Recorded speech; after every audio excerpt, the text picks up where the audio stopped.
یہ فرمائیے بہن، بیٹر مومنٹ آپ کی زندگی میں کوئی بھی؟ جب میرے شوہر کی ڈیتھ ہوئی تھی اچانک ہی ہارٹ اٹیک سے، تو وہ کہتے ہیں کہ سیمنٹ کی طرح چپک گیا ہے وہ لمحہ دماغ میں، اور یعنی وہ بالکل ہی جیسے جب وہ بیمار تھے، ڈائبیٹک تھے، تو اس وقت اللہ نے انہیں ٹھیک کر دیا، اور جب وہ بالکل ٹھیک ہو گئے تو بس پھر اچانک ہی ایک دن، اور تو وہ میری زندگی کا تلخ ترین سا دن ہے، اور بس کبھی کبھی وہ دماغ میں ایسے چپکا ہوا ہے کہ وہ جانے کا نام نہیں لیتا بس۔ کس سن کی بات ہے یہ 99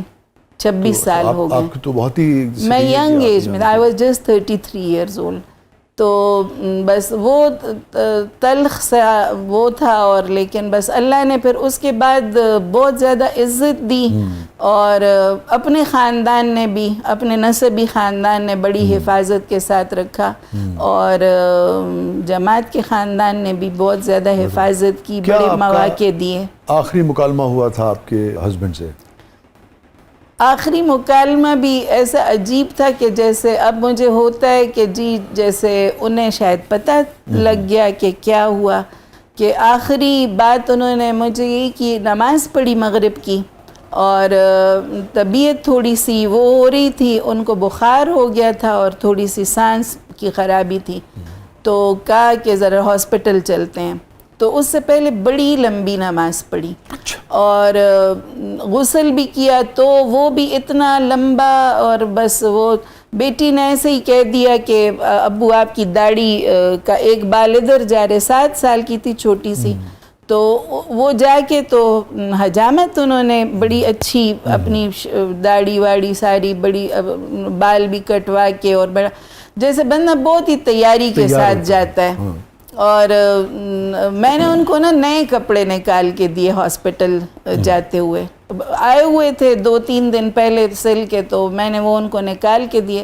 تو مجھے یہ بھی کہا آخری باتوں میں کہ میں نے تمہارے لیے بہت کچھ کرنے کا سوچا ہوا تھا، لیکن نہیں میں کر سکا، تو میں نے کہا تم بس، میں نے ایسے ہی ٹال دیا نا، میں نے کہا ایسے باتیں نہیں کرتے نا، ٹھیک ٹھاک ہو، تمہیں کیا ہو گیا، بس چلو چلتے ہیں ہاسپٹل چلتے ہیں۔ یہ انہوں نے ایگزیکٹ یہی الفاظ کہے، روٹین کی لائف میں ایک صحت مند آدمی کے لیے بڑے مختلف الفاظ ہیں۔ تو بس یہی الفاظ کہے کہ ہم ہاسپٹل چلے گئے، اور وہاں ہارٹ اٹیک سے بس وہ، تو مجھے ابھی تک کبھی کبھی یقین بھی نہیں آتا، اور کبھی کبھی تو وہ بڑے ہی بٹر مومنٹس ہیں میری زندگی کے جو ابھی تک ساتھ چل رہے ہیں۔ جی آپ کیا سمجھتی ہیں اور کیا کہتی ہیں آپ ان خواتین کو کہ اگر کسی بھی زندگی کے عمر کے حصے میں، یا کس عمر کے حصے تک آپ یہ سمجھتی ہیں کہ اگر عورت جو ہے یا کوئی بھی لائف پارٹنر اکیلا ہو جائے کسی بھی بنیاد پر، تو اسے کتنے % آپ یہ سمجھتی ہیں کہ ضرور چوائس ہے ویسے تو، مگر عقد ثانی کی طرف جانا چاہیے؟ ضرور جانا چاہیے۔ میں تو اب چونکہ عمر کے اس حصے میں آ گئی ہوں نا کہ میں نصیحت کر سکتی ہوں، تو میں اور میں اب بہت زیادہ کہتی بھی ہوں کہ ضرور کرنا چاہیے، اس لیے کہ اللہ تعالیٰ کا بھی حکم ہے، اور اللہ تعالیٰ نے بھی آپ کے لیے پسندیدہ قرار دیا ہے، اور شوہر کا جو ایک ہے تو ضروری نہیں ہے کہ میری طرح سب لوگوں کو معاشی طور پر سپورٹ حاصل ہو۔ میرے خاندان نے کیا، مجھے بہت زیادہ سپورٹ حاصل ہوئی، ابو کی بھی اور سب کی بھی، اور ان کی خواہش بھی تھی، لیکن بس کچھ وجوہات کی بنا پر وہ نہیں وہ میچور ہو سکی وہ بات، لیکن میں سمجھتی ہوں کہ کیا خواہش تھی کہ ہو جائے دوسری شادی۔ اچھا، لیکن قاضی حسین سامد کی خواہش تھی کہ صاحبزادی جو ہے ان کی وہ اچھا